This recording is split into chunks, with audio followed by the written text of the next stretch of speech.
What did I observe when I arrived on the scene? There was a police squad, an individual laying down, 3 officers on the individual.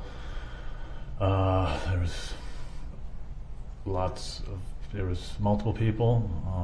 There was multiple cell phones out. There was elevated tones used. It didn't feel like a welcoming environment. I walked up to the individual.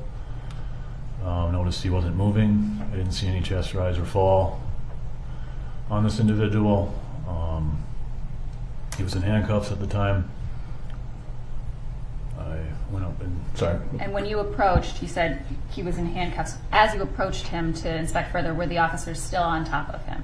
The officers were still on him when I approached. And what did you do when you approached? I was assessing the scene and running through what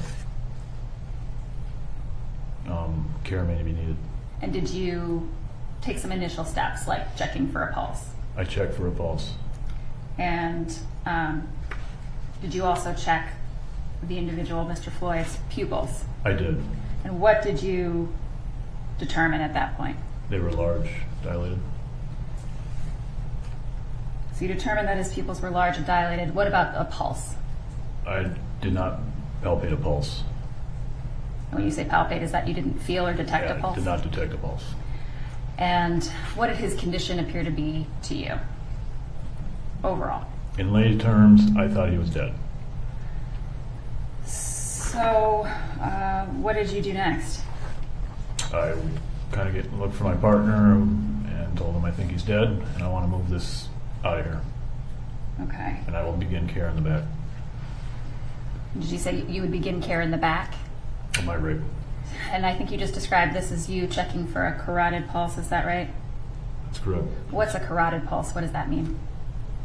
The artery in the neck, it's one we check for that. It's closest to the heart. Why do you check the carotid pulse, and what would you expect? In a living person, there should be a pulse there. I did not feel one. I suspected this patient to be dead. Why were you trying to get things done as quickly as possible? For my patient care. And is timing something important when it comes to someone who's in cardiac arrest? Yes. And why is that?